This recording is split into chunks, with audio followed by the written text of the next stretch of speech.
Hi guys, welcome to Keeping Score, Tracking, and Recording Points, an officials webinar sponsored by the Virginia Roller Derby Network. We are all super happy to have you here with us, and we're going to learn a lot and hopefully have some laughs along the way. A little disclaimer before we begin.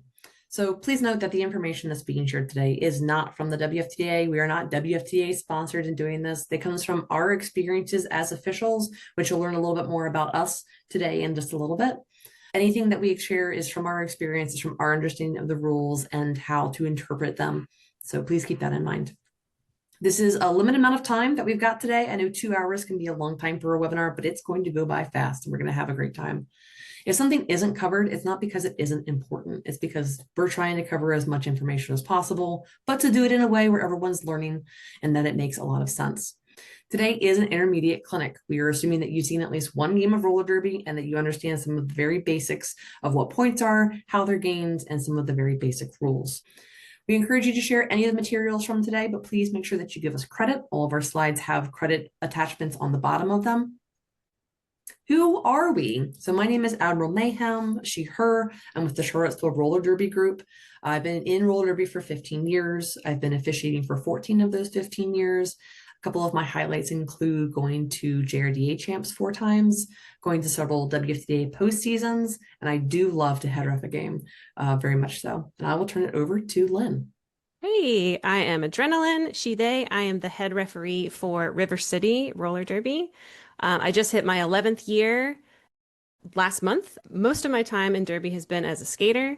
I have a couple of years of rookie coaching experience, and 3 seasons ago, I stepped up to be head referee for our league.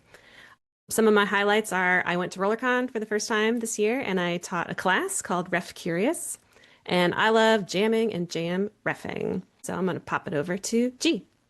Hi guys, I am certified G. My pronouns are she, her. I've been with Dominion Derby Girls now for quite a while, since 2017. I have 15 years in Derby, through multiple states in the US, Kentucky, Virginia, North Carolina, and then 7 years officiating. My highlights, I've reffed in Italy and Japan. The military took us to both. I am one of those rare officials that I love NSOing and SOing. I love skating. I love not skating. I love everything.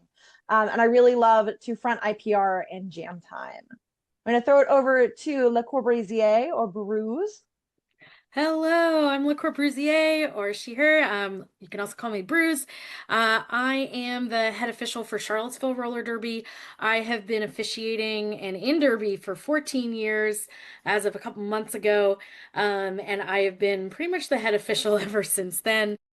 Some of my highlights are WFTA champs and postseason a few times, and I really love being a PLT, or penalty lineup tracker. And I'm going to throw it over to Tank. Hi, I'm Tank Boy. Tank is fine. He, him. I'm also, like Lynn, with River City Roller Derby. September, this month right here, marks my 8.5 anniversary of Derby and officiating. I am my league's eternal head NSO, which kind of spurred me to create the NSO training clinic I do with every rookie intake we have with our league. Every time they come in, I train them all. I was able to be part of the WFTA champs back in 2017, and even though I can do all the positions fine, I got no problem with them, I do love to scorekeep because that was the first thing I ever did. Let's find out who you are.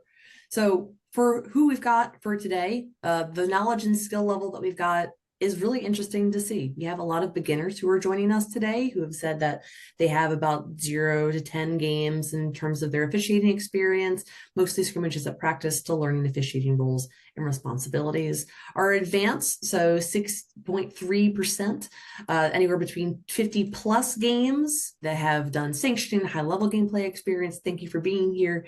And our intermediate group that we've got, so 10 to 50 games of officiating, mix of regulation and sanctioning experience. We recognize that it's really hard to have a one size fits all for everyone. So if you're somebody here that's advanced, and you're like, I already know that information, we really appreciate you being here. Hopefully this is a webinar that you can take back to other folks to help them learn as well. We're hoping to get into some more like ticky-tacky technical stuff, but we're going to see how that goes today. And then what is our categories for our skating officials and our non-skating officials? It was almost an even split. We've got 56% of skating officials and 43% of non-skating officials. Everybody, though, as Tank's going to tell us, is an official. You'll see a lot of abbreviations and acronyms. SO stands for skating official. That's the shorthand for the refs, the ones in the stripes on the track. SOs include both the front and back inside pack refs, the jam refs, and the outside pack refs. On our side of the table, the NSOs, we are the non-skating officials. These are lovely folks in the black shirts that support the game with a variety of options. You could be a scorekeeper, scoreboard operator, a jam timer, a penalty lineup tracker, a penalty box timer, and a penalty box manager. End of the day, all of us are all officials on the same team, so we work together. Keep in mind, NSOs are also knowledgeable in the rules of flow and gameplay, just like the skating officials, but with a unique perspective due to our tasks. We have the ability to make calls, like those assessed in the penalty box, and feedback from them should be weighed with the same respect and trust as a skating official. The input can be critical to handling an official review or understanding simply a complex situation. So we want, as folks who have been in this for a long time, one of the big things that is really important to us is that people are not just learning what number goes in what box, or what is the rote thing that I need to do in this specific situation, but to understand a little bit about the theory behind scoring and points, terminology behind that, and that knowledge is then going to help you interpret any situation that you could get into. And we're going to talk about that in our breakout sessions as we go. We're going to talk about communication between all of the officials, who you should be listening to, who you need to be checking in with in order to not only assess the points, but how to record them and display them. In the NSO session, we're going to focus on scorekeeping paperwork and what the scoreboard is sort of showing you, some of those basics. But I want to say that it's really important for our skating officials to also know what is on the paperwork in order for you to better understand what information is being captured where. You throw up points and you're like, I guess that's good, but it is being captured somewhere, and why, and how you can access it if you need to later. We're also going to be talking about how penalties impact the ability to score points, how blocking impacts jammers' position and ability to score points. That's more in the skating officials side of things, but it's also useful to be an active scorekeeper, how to be able to understand that so you can start seeing things and have that equal communication between officials as we go. Each of us are going to be sharing our favorite tips and tricks that we've learned over the years. Some of these are part of official paperwork. Some of these are just ways to kind of keep track of things in your mind as other things are going on, because we know a lot's going on during the game, and we're excited to share those with you. Okay, our scorekeepers and jam refs should meet to set communication expectations. Always before every game, meet up. Make sure you introduce yourselves, names, pronouns, if you're new to the position or how much experience you do or don't have. Make sure, even though it seems simple, what team color are you, and confirm that you are indeed switching at halftime. The jam refs should show the scorekeeper how they will hold up points, 0, 1, 2, 3, 4. Make sure you do this in front of them and in the middle of the track to see if the points are visible from the score table. There is no standard 3, and everyone does this differently because bodies are different, and have them show you different ways they show their 3s. Always check to make sure you understand which one they're going to show you.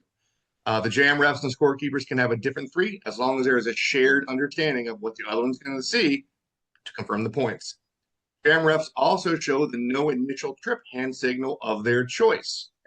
Discuss communication across the track during jams. Discuss communication at the end of the jams and ways to confirm points match. Any other quirks or little preferences of unofficial hand signals can be important. And at the end, they also like to share some little personal thing about yourself. Some do flavors of ice cream. Some ask you your favorite horror movie.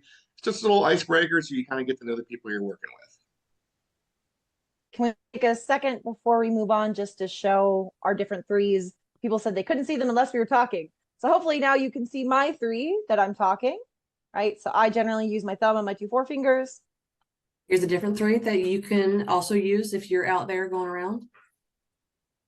I got the I love you 3 for nice and spread out fingers here. And it's important if you're an NSO that you can either match exactly what your jam ref is doing, or you can just have an understanding that you're going to be throwing up different threes. So if G threw up her 3 like this, and I wanted to do it differently, we can do that as long as we agree to that at the beginning of the game. Yep. And then another, we said no initial. So I do mine with my thumb to the side, generally held at chest height. Also do mine like that as well. I will do my no initial like I am riding the little scooter when I turn around. So I'll do this breakaway kind of hand signal, and then I might move if I go back to my position. And I've also seen it done where the fist is underneath the chin. Which is really good if you're needing to write with one hand. That way you're not doing something with both hands, that you can just kind of confirm. And that's another thing that you can check to make sure that you're on the same page of understanding what's happening. Before we split off, we're going to talk about specific terminology and how words mean specific things when we are talking about what we see on the track, especially issues that we need to solve or confusions that are going on. We're going to have a Derby vocabulary lesson and the specific differences between what a pass is, what a trip is, and what a lap is. So we'll start with what a pass is, because that's kind of our smallest piece of the puzzle, if a pass happened or not, if it was earned or not. So these hips don't lie. A jammer earns a pass and gets a point when their hips, their center of mass, moves ahead of an opposing skater's hips, center of mass. And the pass must happen in derby direction, counterclockwise, but the skater who is passing can be facing forwards or backwards when they earn that pass. So I often see skaters that are skating backwards out of the pack, trying to call off the jam to get as many points as possible while they are facing backwards. We have a little asterisk because, of course, there's some nuance for how the pass must happen. But for very basic level understanding, this is our pass. Next up, we have what a trip is. Jammers make trips through the pack. And the very first trip that our jammers make is the initial trip, and that helps us determine who is lead, who is not lead, or if lead is lost, and there will be a 2-minute jam. And each trip after the initial trip gives jammers a chance to score points on opposing blockers by passing them. Our final vocab is what a lap is, or lapping. So jammers begin lapping opponents after they complete that initial trip. So second, third trips, they begin to lap their opponents. And jammers can lap an opponent and not necessarily earn that pass, but they can yield, cede, come back off the track and repass an opponent to pick up that missed point if they're trying to nickel and dime, get all the points that they can. Or if they're still on that initial trip, then they can cede, repass that opponent so that they can earn lead status if that is part of their strategy. All right, guys, moving on to talking about earned passes and not earned passes. This is what we used to call no pass, no penalty. We no longer do. So jammers can earn a pass and gain an opponent's point if they are wearing the star on their helmet visibly, right? And the jammer is either upright and in bounds while passing the opponent, or the opponent gives up their position by skating behind the inbounds jammer. So that was the asterisk that we talked about earlier, that you can give up your point there. So we have a special hand signal for this that you can see on the right, your no earned pass signal. So you're going to keep one finger, one hand stationary. You're going to rotate the other hand around it, right, with your finger. Both fingers up, pointer fingers, right? And rotate around. Do not move both. This gets very confusing. And you can also do more than one finger. If there's 2 blockers in the mix, you can have that 2 and no earned pass on those 2, 3, 4 blockers.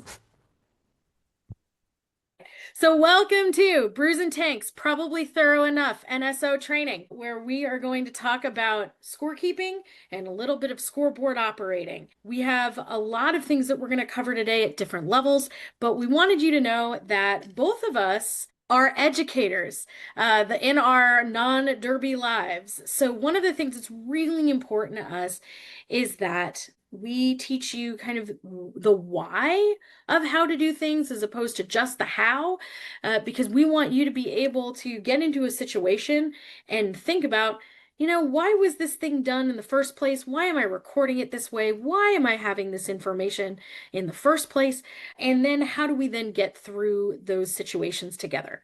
We also know that a number of you said on your forms, if you were more experienced, that you were doing this because you wanted to learn how other people teach. And we love having you. We welcome having you. So if there's kind of a question related to that as well, by all means, go ahead and put it in the chat. And again, we're teachers, so we're used to questions, and we like questions because that lets us know basically what you are and or aren't getting. So that's helpful to us either way. So what are we covering today, specifically in the NSO part of this breakout clinic? So we're going to be going over the scorekeeping role and the responsibilities. So what is the communication at the score table with your jam refs? We're going to be going over our scorekeeping sheet and the terminologies of all of those little boxes, the scenarios and how to mark them. So we're going to go through some of them and say, hey, what's going on here? And then how to level up as an active scorekeeper. So a number of you said you were in your first 10 games, maybe in your NSO career, which is awesome. We welcome you to the community. We love having you. And so we understand that that's where some of you are at, and some of you are at kind of going to the next level of how do I become kind of an equal conversation partner with my jam refs, with my scoreboard operator, in order to make this game of Derby happen. So it's not just writing on a clipboard, you're actually a critical, active part of the game. We're also going to do that for the scoreboard operator role and the responsibilities. We're going to go a little bit into the scoreboard software, mostly kind of how do you set that up before a game, and a little bit about how to run it. We could do a full 2 hours on just the scoreboard operating software itself, but we're going to talk about what to do before a game. What's your job as a scoreboard operator? What are you looking for? Again, that why. What is your relationship between your scorekeepers and your jam timer? And what do you do when things go haywire? Sometimes it happens, and we're going to cover a little bit of that. We got a couple things here. You can see there's a lot of websites obviously available here on the screen. The stats book and stats book manual are two big things we use quite often. Sometimes just for home games stuff, just for us. Sometimes for all the official games, all the sanctioned games and everything. One of the things I do recommend if you're kind of serious and maybe you haven't done a lot of scorekeeping with the paperwork is go to those first two especially and look at them. The stats book itself is the actual paperwork that is filled out during the game. The manual breaks down each tab on that stats book. So you can go to the one that says scorekeeping and you can just kind of zoom in there and they break down what all the things on the sheet are about, samples, they give you some practice jams so you can kind of see if you can score it properly. And one of the things I did when I was first becoming an NSO was literally I would print one of those out and I would go to like YouTube and watch a game, watch a whip of the game they recorded, like one of the championship games, and see if I could play along with it and scorekeep with it just as practice before I got into a kind of real life situation where it kind of mattered more than me just sitting at home. So those two sites are really helpful. Those are big things that Bruce and I both use all the time. Officiating procedures, again, can help depending on hand signals, whistles, depending on what you're doing, obviously, as an NSO.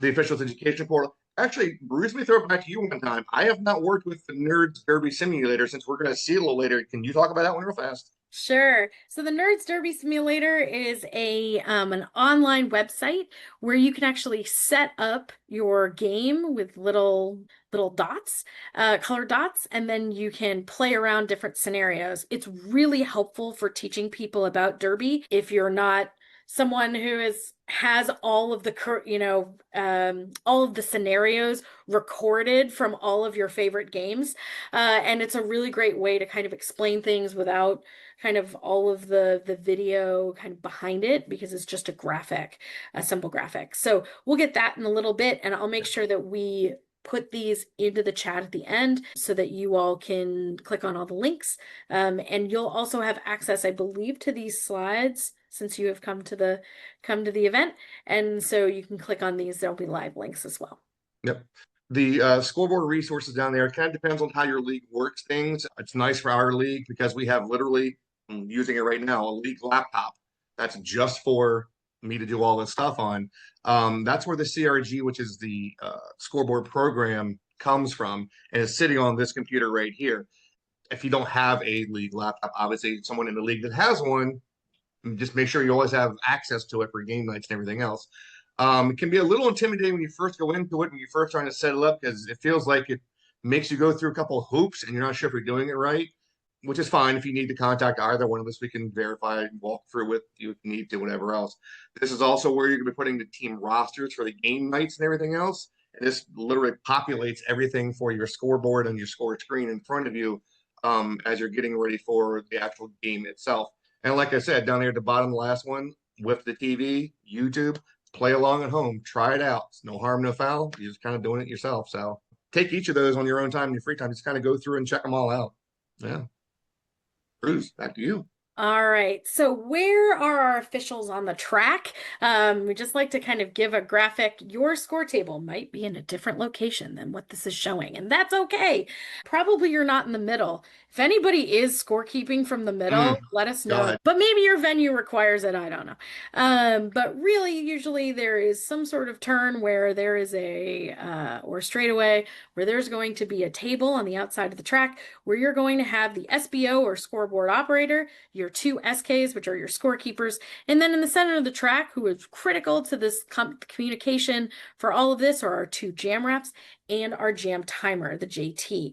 Another question that we get from people who are just beginning is, where do I sit? Like, where if I'm scorekeeping, where do I go?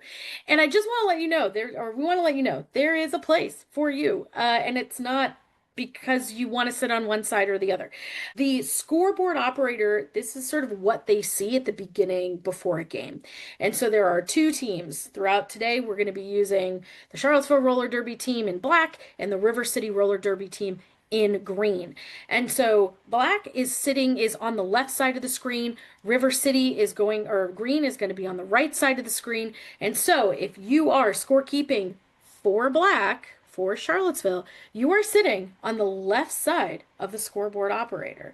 If you are scorekeeping for River City in green, you are going to be sitting on the right side of the scoreboard operator. That just makes it way easier for the scoreboard operator to know what ear things are coming in on, and being able to type things into the computer. And the other note to that is that at halftime, you are going to switch teams. You and your jam ref together as partnership are going to switch which team you are in. So you need to remember that you're probably switching sides, but the paperwork is going to stay in the same place.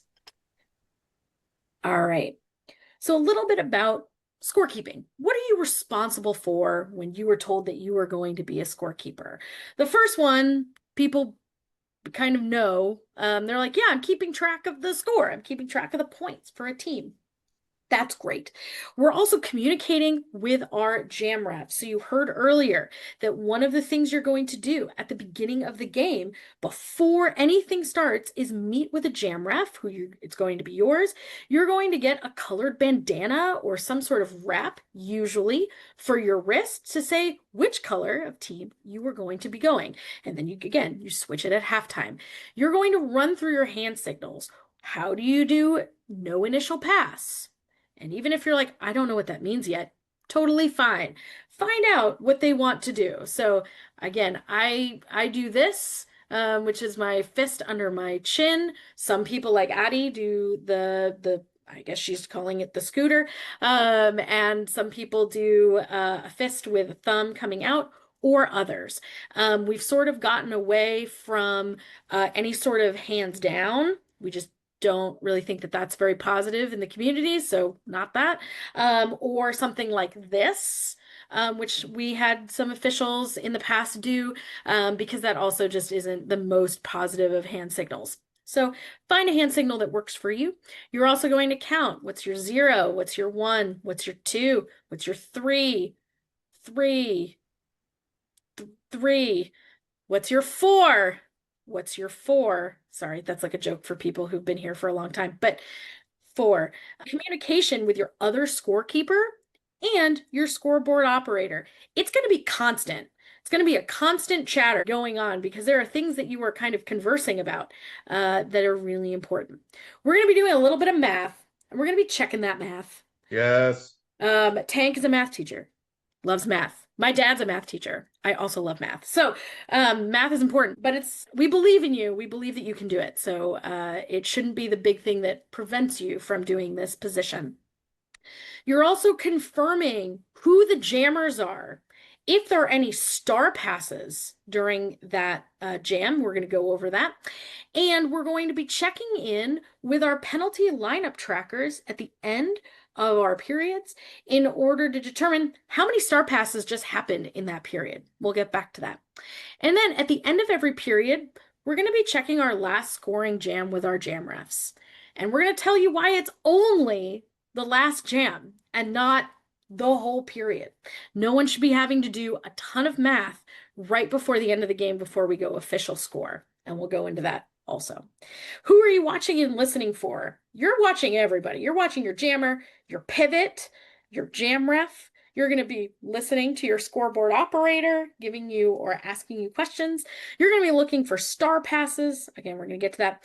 And your penalty box. This is sort of where I start to talk about active scorekeepers, is that you're paying attention when your jammers are going into the penalty box and coming out of them, but you're also keeping track of the other team to see if there are any non-on-track points that your jammer could be getting.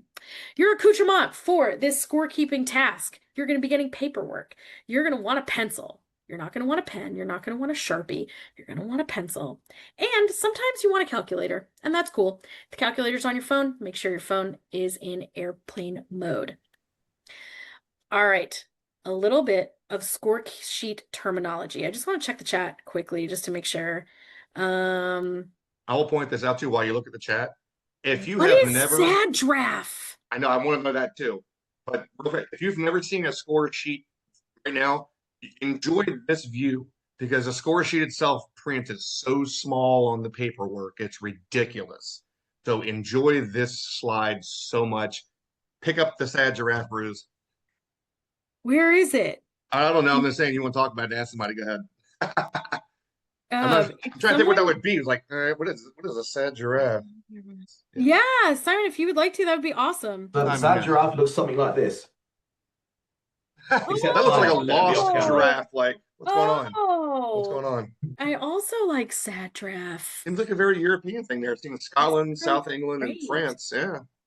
Oh, amazing. Yeah, that's a new one. For I like sharing that. that. This is why when you start to officiate and you're just getting into this and you travel to other places, Yeah. you can start to learn so many different regional things that people are just, they brought in. It was a good idea. Now everybody's doing it in that region, and then you can bring it back to your own region. So score sheet terminology. Those 5. So when we get into a score sheet of what it looks like, this is what the beginning of the score sheet looks like. And we're going to go over a number of the different boxes and how to fill those in. But the 5 boxes that are right after jammer number tend to confuse folks quite a lot. But the critical thing to know about this is that these help figure out exactly what happened in a game without ever watching the game.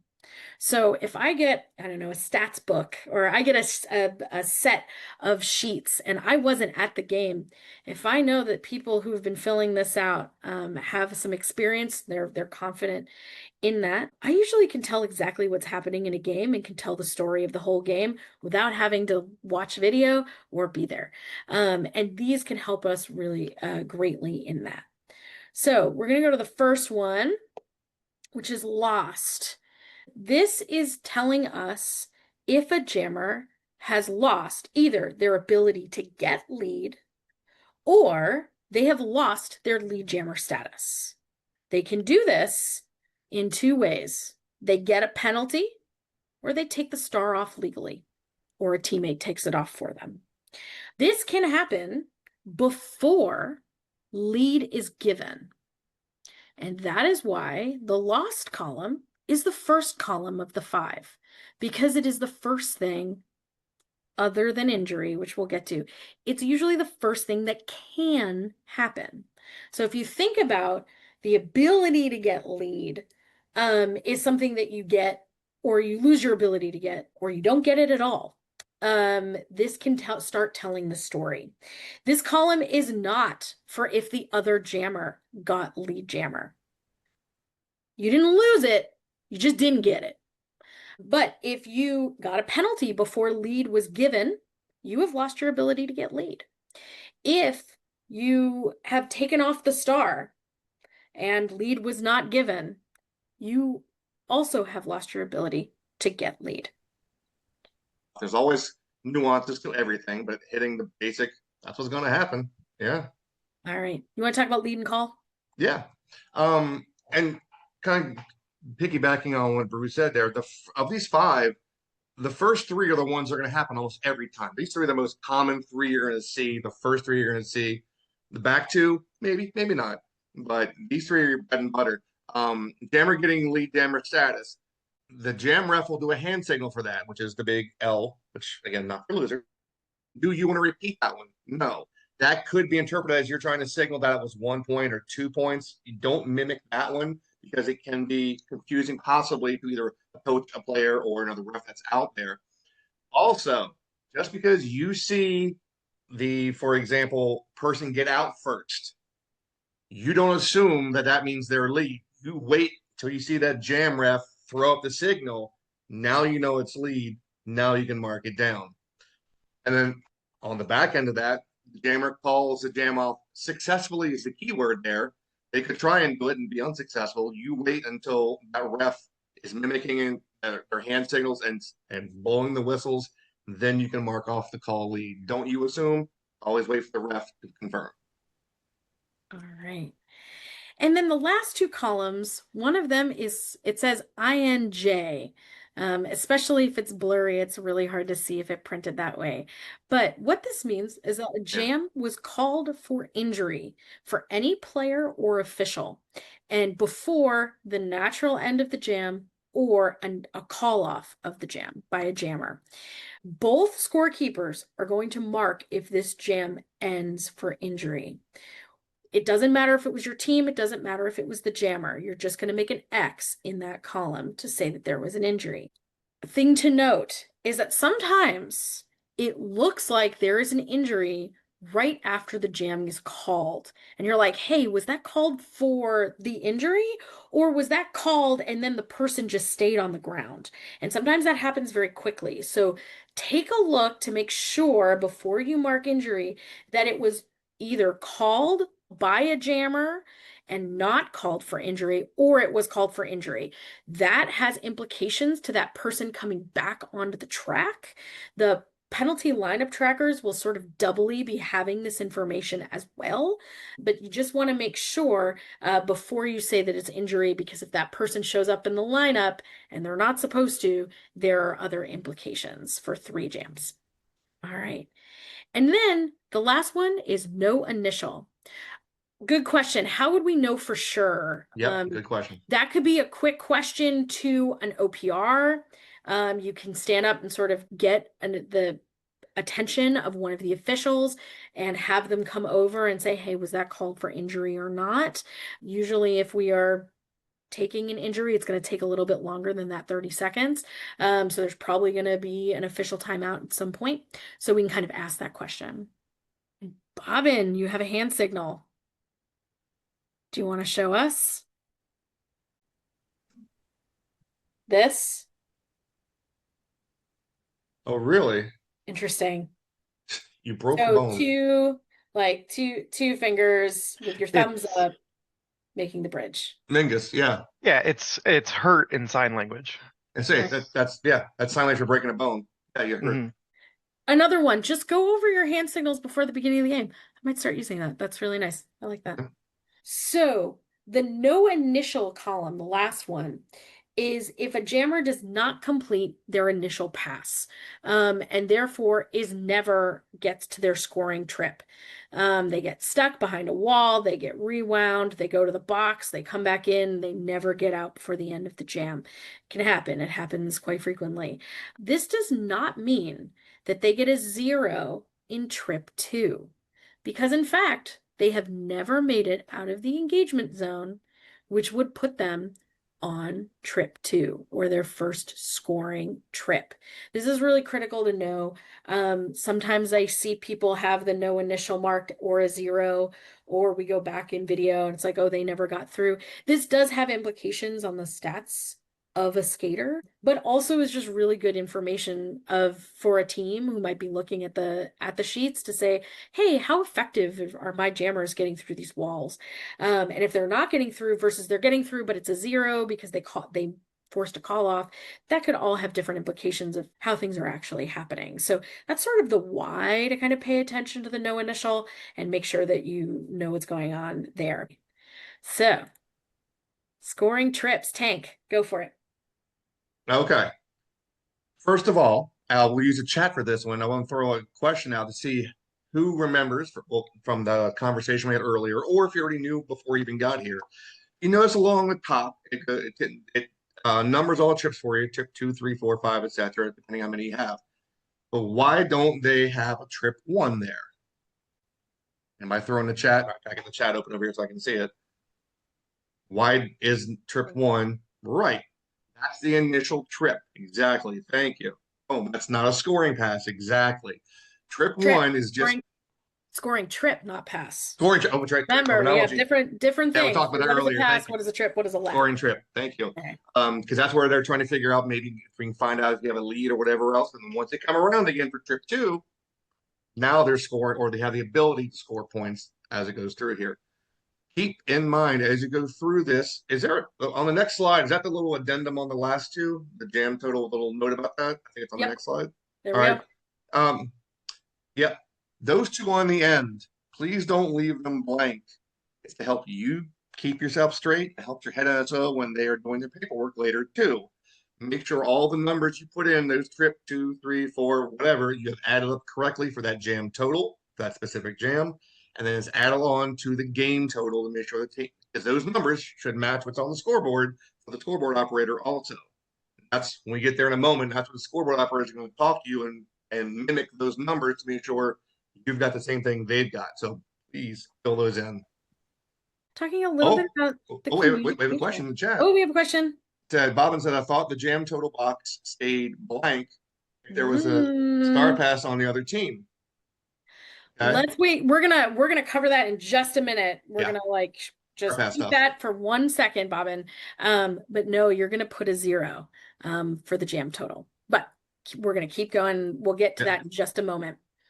All right. So a little bit about what the communication is going to, what the communication between you and your jam ref is going to look like and what it's going to sound like. So as soon as points are awarded, the jam ref is going to put up the number of points that they got, whatever it might be.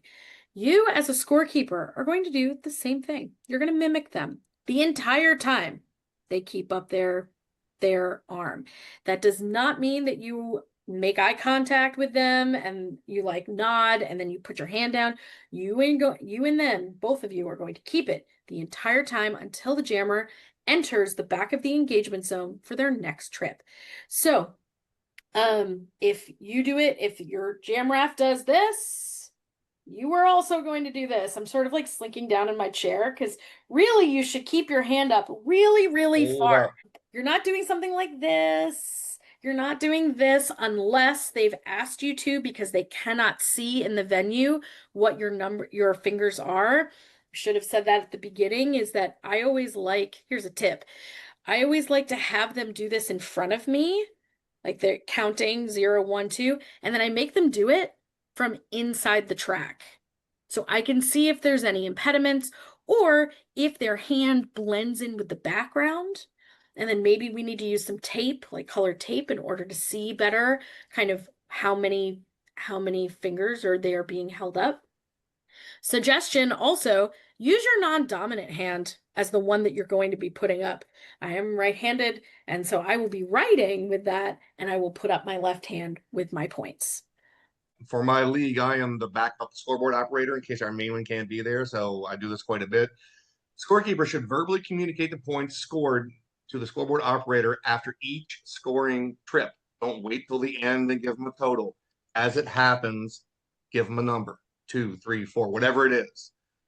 And you're also communicating, just so they make sure, say your team color also, just because you got two people talking at you as a scoreboard operator, it's confusing. At the end of each jam, scorekeeper should then confirm the jam total points and then the game total points of their team with the scoreboard operator. So, for example, at the end of the trip, scorekeeper goes, all right, green 4, mimic it back. Got it, green 4. Acknowledge it, repeat it back. There's no question about the communication on this one. At the end of a jam, scoreboard operator will then say, for example, black 8, that's a total of 32. Green, you got 4, it's a total of 27. Both of them should confirm, agreed, check, however you want to do it. If there is a scoring error, sometimes it happens. It's okay. Or you need to confirm with your jam ref ASAP. The rules, I'm just going to read them. This is 3.5 in the rule book. If a point is awarded or denied in error, or if a jammer referee has reported a score incorrectly, the score may be corrected no later than the end of the jam after the one in which the error occurred. So that means you have the 30 seconds after your jam and the jam after to figure out and make sure that you make that change. All right. So the end of the next jam, as soon as that jam ends, you cannot change the score. They can't be like, oh, the points should have been there. They didn't report them. They don't get them. So if you think that your jam ref is not giving points for some reason, or you think that they are talking and they forgot to give you points, we either need to stand up, and Galvatron is amazing. Tron's awesome. They will stand up and they will make face, and those jam refs know exactly that they need to be coming over to the score table to have a conversation. If you can do this quickly. You don't always have to take an official timeout to make this happen. But sometimes if we do stand up and start doing this is the official timeout situation, because we don't want the next jam to start because that jam ref thinking about something else. They've already dumped the points. It's like goldfish. They're like, did you know we were playing Derby? Every lap. They're like, did you know we were playing Derby? It's like, yes, we knew. But we need to make sure that we are hearing from them, or we can't actually add to the score. There is a caveat to that. It's the second part of the rule. If there are fewer than 2 minutes in the game remaining on the period clock, score corrections must be made before the start rather than the end of the jam after which the error occurred. So let's say we're in jam 20. There is 35 seconds left, and we're about to start we think that there's something going on. You do not have after the whistle blows to start the next jam to make changes. And that's the reason why we do that, is that teams might be making decisions based on the official score, which is the one that is visible to the coaches and the audience. People are determining decisions that they are making on the track because of that score that is posted. So if we start to change things and it's getting towards the end and they don't have that breathing room, that can really start to affect especially a really close game. Yep. I'll say two things real fast. One, if I look over at my score table and it's quiet over there, something's wrong. There should be this constant communication going back between the scorekeepers and the scoreboard operator the entire time. And two, in the chat, Aqua Assassin, I agree. Thank you. Having somebody say, yeah, I got it, or yeah, that's right, that's fine, as long as they still also mimic or repeat back the information, like, got it, 4 points that jam, correct. Something like that. Don't just go with, yeah, that's right.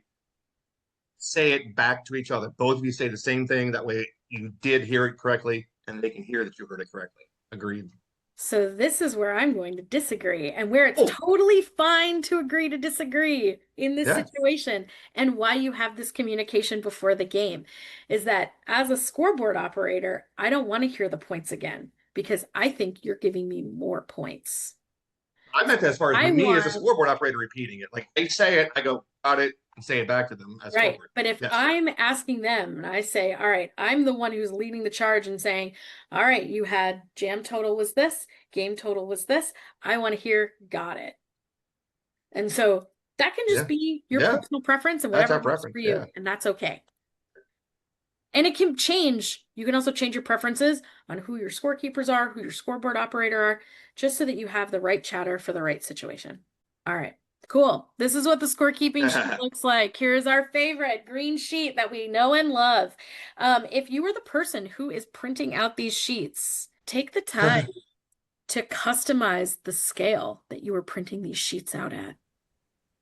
Just a tip. Makes it way more welcoming for folks who might want to see squares a little bit bigger. It's pretty helpful. You can actually get away with changing the margins and making it even bigger.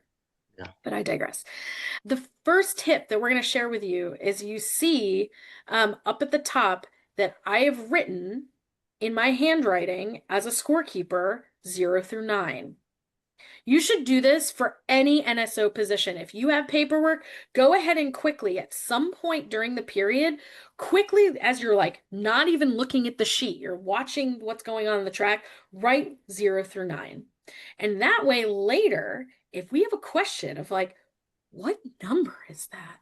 We can look at your key and be like, that was supposed to be an 8 and not a 6, because that's how they write 8, or whatever it might be. So that's just a quick tip. All right, so we have a game. We have a game that we're about to do. And we have the black team, for which I am scorekeeping. I have written my name on the paper, +5 points.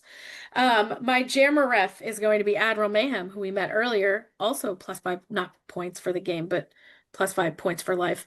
And then for green, we have Tank Boy, who is going to be scorekeeping for green. And jammer ref is Certified G, who we also met earlier. All right, so this is what it's going to look like. So we're going to go into Jam 1. Before the jam starts, we see black jammer is number 5. Black pivot is 011. Green jammer is 511. Green pivot is 178. So that information, we are going to write down our jammer in the jammer number column. We're also writing that it is Jam 1. We're going to tell that information to our scoreboard operator, or depending on how you've decided chatter, your scoreboard operator is going to ask, what is your jammer number for black, for green? And you will tell them that information. You'll notice that this is a tip.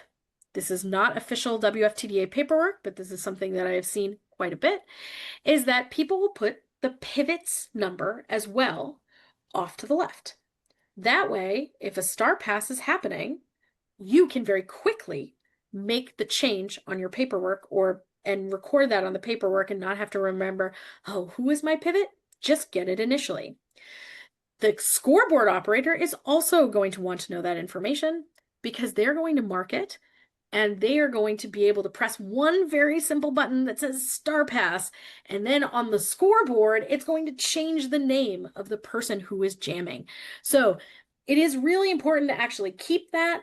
A lot of folks will say, I'm just starting, I'm not going to look at the pivot. It's actually really helpful in telling the story of the game. And so you can get into the cadence of saying, what is my jammer number? What is my pivot number? Okay, they're getting started. And then we can keep going from there. So this is what that looks like. Now, what happens in that jam? The black jammer gets lead and gets out in front of the engagement zone. So your jam ref is marking that they have lead. It looks like a big L, and they're pointing at their jammer. They're going to do this from when they call lead until that jammer enters the back of the engagement zone, going back into the pack around the track. Now, I should say, there are situations in which they can be called lead and they don't get out and onto their next scoring trip, or onto their scoring trip on trip 2. What I am denoting here with this little dot, this is a dot method that I learned, years ago. I know other officials really like it. If you have a different method, that's also awesome. But teaching in the dot method, if your jammer gets out into their next scoring trip because they get in front of the engagement zone, you make a little dot. And you'll just keep doing it for every trip. And then no matter what happens, they go to the box, things end early, things end for injury, whatever it might happen, I need to get points, even if they're 0. I need to get points. I'm looking for points, right? And that's really helpful. We can also do other things with that little dot in a second, but this is what that looks like. Furthermore, in this first jam, black jammer gets through with their first scoring trip for a total of 4 points. It was shown to you, and out in front of the engagement zone, okay? While green jammer gets through their initial trip, and black jammer sees that and calls it off using the call off symbol. So how does that look like on the paperwork? Well, if we look at our jammer number, jammer 5 for black 5, they got lead and they called it. So we make a big X in the lead category and the call category. We know they got through and we got those 4 points. So we mark it in trip 2 that they had those 4, but they got in front of the engagement zone. So we had made a little dot in trip 3, but they called it pretty quickly. They didn't even get into the back of the next engagement zone. So they get a 0, and your jam ref should be showing you the symbol for 0, whatever it is that you agree to at the beginning. So that's why it looks like that. The green team, it says that green jammer got through their initial trip, got through and out of the front of the engagement zone. We put a little dot there. We know they are also getting a 0. Wonderful. That sounds wonderful. So we then follow all those numbers all the way to the right under jam total. So black has 4 for the jam, green has 0 for the jam, and then we fill in our game total. Black has 4, green has 0. So jam 2. Yeah, please notice that though both score sheets have an SP on them for a star pass, one has an asterisk with it and one does not. Please make sure you notice if your team does a star pass, you write SP. If the other team does a star pass, that's the SP with a little asterisk. You're both denoting there was a star pass, but one says it's my team, one says it's the other team. So please notice that. Okay, so if I look at this, I go, okay, I won jam 2. All right, number 4 was my jammer with 13 as a backup as a pivot, and they got lead. And they lost the lead. Now, more often than not, that means it's probably a penalty. I could check the other paperwork for that, but why they lost it. But I can see they got 4 points on their first trip through, which is trip 2, obviously. And they got through, they got out, didn't score anything on their next trip. Total of 4 points, raising the game total to 8. If I look down at the green team, they did a star pass. Their jammer was number 7. They took it off, legally handed it off to player 511, who is now the person scoring points. And apparently it happened early because the number 7 never got any points scored at all. They got no initial. They never got a chance to score points. All the point scoring came down on player 511, who scored twice with 4 points, got out, but on that last trip did not get any points. So they had 8 total for the jam, which is also 8 total for the game. Cool. And you'll notice another little tip with the dot method is that when jammer black 4 lost their lead jammer status, it's because in fact they did go to the box. They got a penalty. Oh, so there's a little box that I draw around the dot to say, hey, in trip 2, they went to the box. Oh, and then conversely, on the green team with number 7, who had the X in the no initial, there is no dot because they didn't get out of the pack in the first place. Why the dot method is useful. Yeah. Just a question for folks who are also playing at home. How long was this jam? Put it in the chat. 2 minutes. Oh, they're so good. But how do you know? Because they lost the lead, right? The person who was lead lost it, which means there's nobody there to call it off, which means we're heading to 2 minutes. Exactly. Without an injury. Good point. Thank you. All right. So a star pass is in that moment where the jammer is like, nah, I'm done, and takes off the star and passes it to their pivot who has the stripe on their helmet.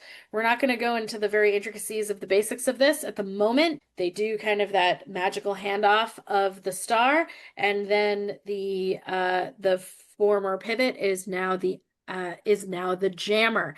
When they put on the star, they become the active jammer, which means they can start scoring points because you need the star to be visible on your helmet before you start scoring points.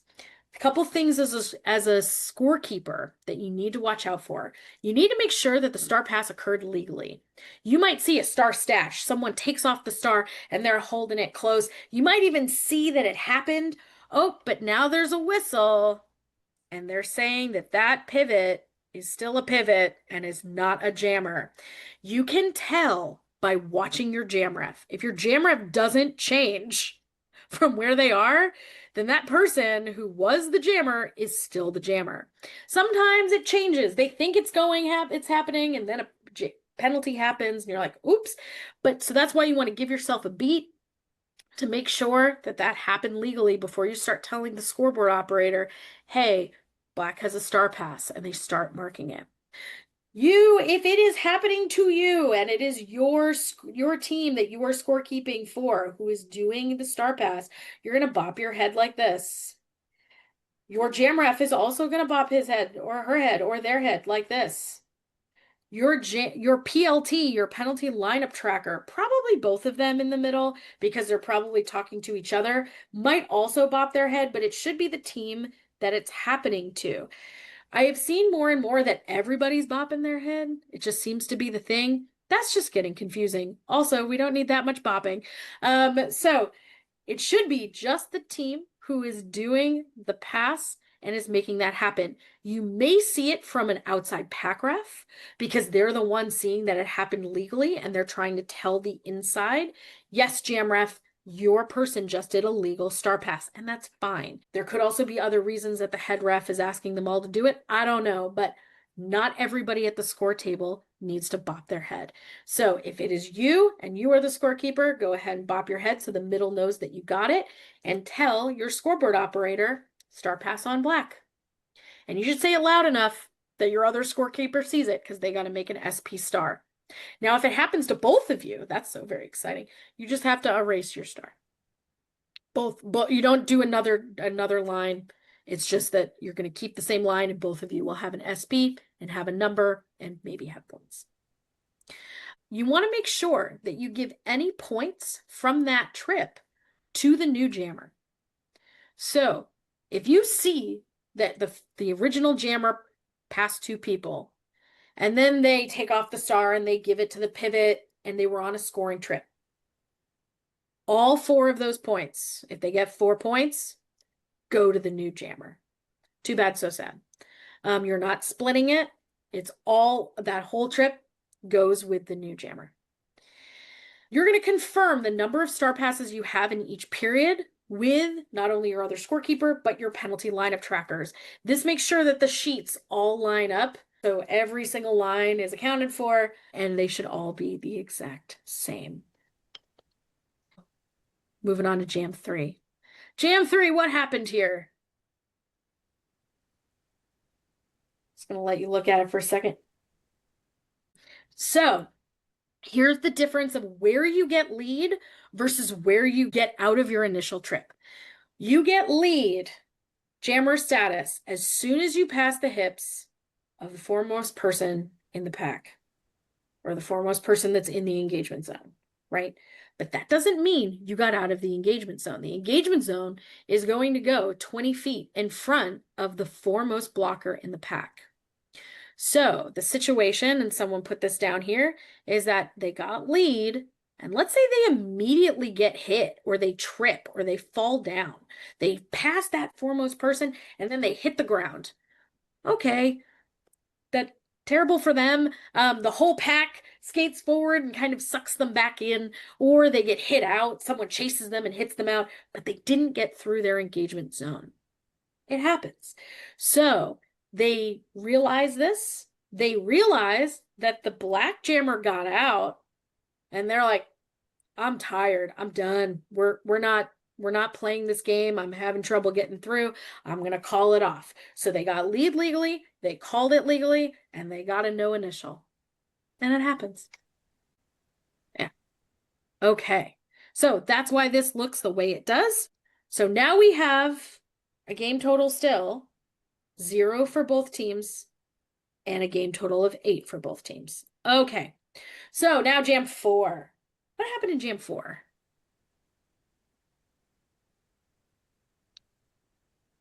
take a look. It's not uncommon for if one team gets a lot of marks on the page, that the other team doesn't get a lot of marks because one team is apparently doing a lot of the action and a lot of the stuff. So don't be freaked out like I had nothing happen. That's okay. Unfortunately, it happens. Oh, I got some comments here. Yep. 2-minute Black got jam. lead. Black had the lead. They went to the box and they lost their ability to get lead. True. And they are still, but why is the star in the next row probably still in the box at the end? Yes, that is the dot method showing that the jammer starts in the box on the next jam.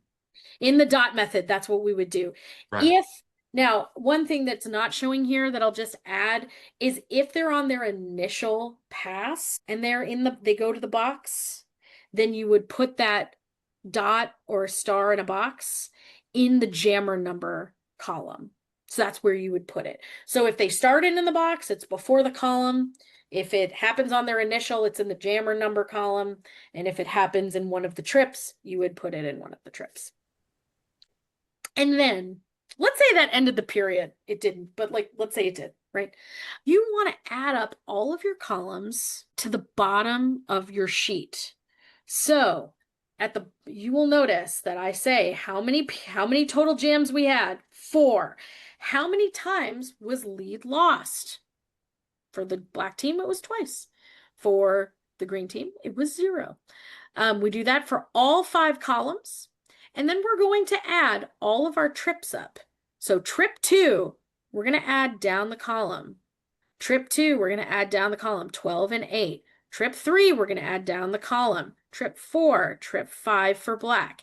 And then we're going to add across and get what we think our total should be. And hopefully that matches. Hopefully. If it doesn't match, we have other questions, but hopefully it matches, and it does. So that's what you want to do at the end of every period.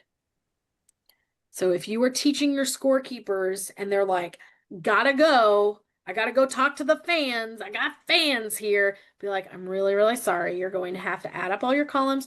You're going to check to make sure that both scorekeepers and your PLTs have the same number of star passes happening in that period, and then you can go greet your adoring fans, of which I'm sure you all have many at every game. And that's not facetious. I bet you all do. I know you do. All right. So that is basic scenarios of how to fill out the paperwork. I want to do a quick chat about leveling up to be an active scorekeeper. I was talking about this much, much earlier. How can you be an active partner to your jam ref? Sometimes NSOs feel like if they have information, they shouldn't say it, or they don't know how to say it. And that's building up confidence because you have a power that you can have. And in some cases, NSOs are calling penalties. That's a different clinic. That's a different clinic. We're not getting into that today. But how can you be an active partner with your jam ref? Well, one, you know what trip your jammer is on. So if your jammer is on their initial trip and they go to the box and they come back in and they get through the pack, your jam ref throws 4 points at you. And you're like, nah, that did not just happen. No, they were on their initial trip. What you want to do is flash back some sort of information to be like, that I have information that you're forgetting, or I have information that you don't know, right? It could be that there are blockers from the other team in the box and your jammer is on a trip and then calls it off very quickly and they pass one person from the other team. Well, they're getting something called not on track points because they pass someone from the other team. They get anybody who is not on the track or not in the engagement zone, they get those points too. So those 2 people sitting in the box, that 1 point that your jam ref is throwing at you is actually a 3. And so you want to let them know, like, hey, I think it's 3. You also want to say, when your jammer called it, did they have lead? I just saw that Mingus is saying, I like to throw a tiny not lead single when my jam ref gives points on an initial trip to be like, they didn't get through their initial trip. Like, nuh-uh, they shouldn't have done that. no thing, or no, you can give them their symbol back. Be like, no initial, that was not their initial. But like, it could have gotten called by the jammer who was not lead. This totally happened to me in a game. And I was like, that was not, my jammer called it successfully, but we were not lead. That jammer is getting a penalty. So maybe weird things are happening in the middle and everyone's like, who just called that? Maybe it was the jam timer. And you're like, no, you definitely called it, buddy. And we shouldn't have. And then you have that information. So if you are confident and you have something to say, or you have a question, by all means, stand up and do an OTO and be like, hi, there's something that we need to talk about. But likely, if you talk about this at the beginning of the game, you can flash some information that might help them. So let's say take that situation where there were points in the box and they're like, hey, here's 1. And you're like, 3? And you're pointing at the box. You're flashing. I like to flash my fingers to be like, are you sure? And either they look back at me and they're like, it's 1, and I have a reason. And I'm like, okay. Or they're like, ooh, yeah, let's make it 3. And you're like, yep, sounds great. So again, talk about that at the beginning of the game. Say, if I have questions, can I flash you numbers? And will you understand what that means? And we can go from there. Sound good? So we are going into scoreboard operating and a little bit about what the scoreboard operator does, their communication style and skill, and a little bit about CRG as a scoreboard program. So what is the scoreboard operator responsible for?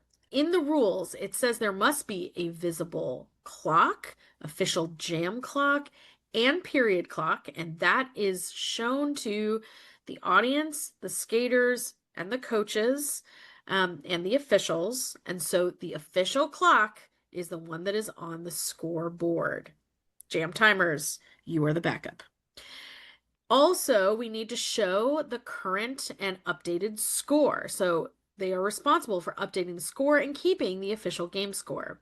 We're also keeping track of team timeouts and official reviews and assigning them to the correct team, because those are finite resources for each team. We can also mark the first 3 are necessary as part of the rules of roller derby. The next few make your life a lot easier in many ways and makes the life easier for the audience in a lot of ways. So we're going to mark who is lead or who's lost lead. We'll get into how to do that in a little bit. Marking star passes and keeping track of those pivots to make it really easy when star passes happen on the track. And keeping track of our jammers, if they are going to the box, if they are getting out of their initial pass or their initial trip, sorry. All of these are going to relate to buttons that are in CRG and many scoreboard platforms. What are we watching and listening for? Our jam timer. That's going to be critical for starting and stopping the clocks. Our scorekeepers, which are sitting to either side of us that we've just gone over, and keeping that chatter going. Our jam refs, and then the lead jam ref for call-offs. This is mostly so that you can anticipate when the call-off is about to happen, because the call-off, when you press stop jam, is going to be on the 4th whistle of the first set of whistles. So you will hear tweet, tweet, tweet, tweet, tweet, tweet, tweet, tweet, tweet, tweet, tweet, tweet, right? The last 2 are being echoed by the rest of our skating officials. But the first set is the end of the first set is what stops our clock. So you want to make sure you are right on it. So that's what you're listening for. And you're looking at officials during team timeouts, official timeouts, or official reviews to make sure that we're coming back in on the swooping whistle. And we're also making sure that we are assigning things correctly. Your accoutrement. You are getting a scoreboard laptop. Hopefully it is plugged in. You are also hopefully getting updated rosters from the captain's meeting to make sure that all of our rosters that we've already put in are correct. We're going to show you how to make those changes and how to put those in if you're the one who is responsible. All right, leading up to the game, First of all, make sure that the updated rosters are loaded into the software. You should have gotten that days ahead of time from your people. For both teams, your ILC will provide the other team stuff for you. Get them in the system, get them in there fast because you want to make sure everything is right way ahead of time versus like the morning of. Hotkeys, one of the things Bruce is going to talk about when we get to the scoreboard screen. Please make sure before the game also check in with your jam timer by communication of the timeouts and the clock updates with hand signals. Make sure you can see them and they can see you because things happen and people get in the way and you can lose a lot of communication and time on the clock if you're just trying to find each other out there amongst all the chaos. Is the jam timer running the clock with their phone? There are apps coming along that can have them control the clock itself. So that's a newer thing. Might not be maybe a little advanced for your league defense, but it's out there and it's available. So It's truly magic. yes. If you can do it, it saves you a lot. And as I said, maybe it will help to eliminate some positions in a good way going forward. Nothing else. It's one less thing the scoreboard operator has to worry about. Has to do. That's great. Yeah. Yes. The line of sight thing is not only for pregame. I mean, obviously it's easier to see pregame because the chaos hasn't happened yet. But make sure they know to look for you and you need to look for them while the chaos is happening also. And also go over the chatter expectations with your scorekeepers and manage them. Since you are the one in the middle between the two, you need to make sure they know how you want to hear the information coming to you and back and forth between them too. Because everybody's talking to each other, but you're the only one on the scoreboard. So they need to know how you want to hear what you want to hear. And when Tank and I were talking earlier, I, as a scoreboard operator, like to have the word confirmed as something that is said back to me rather than information being repeated completely. And Tank likes the opposite. He likes the whole piece. Like if you're saying how many points it was, like green 4 confirmed. That's just something you can manage right at the beginning to make sure that everybody is on the same page. Exactly. And just one more thing about the jam timer, when you have them tell you how to change the clock with hand signals. Yes. So if you're down, if somehow you didn't press the period clock end for a timeout as quickly as maybe it wanted to be, make sure you go over what those hand signals might look like. So you're not just waving or the jam timer's running over to you all the time. Sometimes it's as easy as like, hey, up 5 or down 2 or down 7, whatever it might be. But make sure you do that not only at the score table, like the jam refs are doing for their scorekeepers, but you ask them to go do it where they're actually going to be standing so you can see them. You can see it from the middle of the track. You can give them feedback and you can see if the lineup is actually going to get in your way.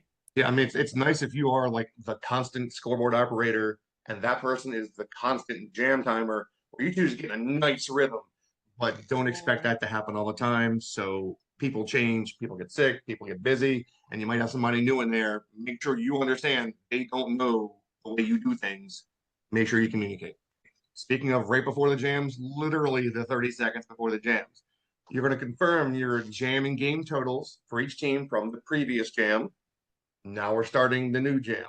You're going to put in your jammers and the pivots for the next jam. Everybody's a little different. Some people, unfortunately, start talking at the same time, and you're going to figure out how you want to divide them. I usually like to kind of go, boom, person to my left, give me a jammer and a pivot. But I also know sometimes that team isn't quite up there yet. You can see which teams are heading onto the track.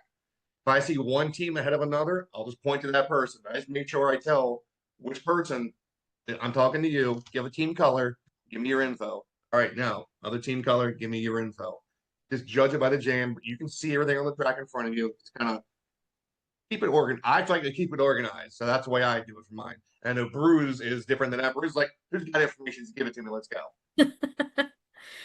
Yep. But hey, that's whatever your preference, honestly, whatever works for you, that's the main thing. And as long as they know it's going to happen too.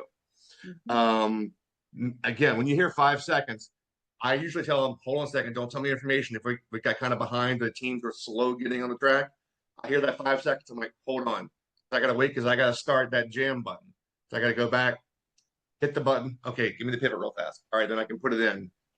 2 seconds after the jam starts, that's totally fine. Clock stoppages, that can be official timeouts, official reviews, or team timeouts. Team timeouts and official reviews take dots off the scoreboard because teams only have a certain amount of each one.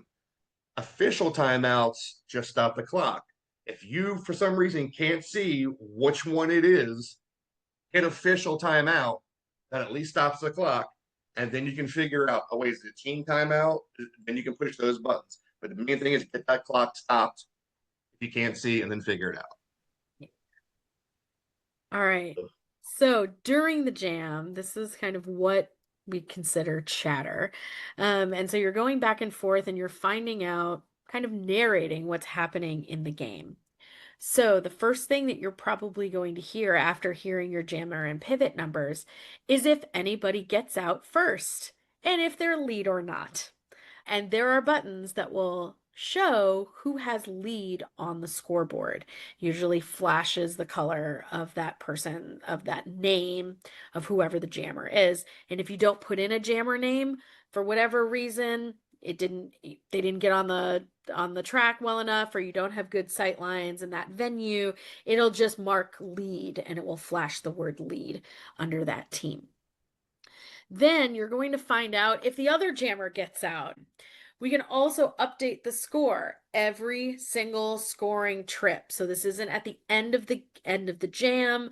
This is as soon as your scorekeepers are getting information for their jam timer or from their jam refs, they're going to be saying it to you as a scorekeeper. So how do you want to get that information? Like Tank said, how do you want to confirm that information? And then at the end of each jam, it is your responsibility to verbally confirm the official score with both scorekeepers.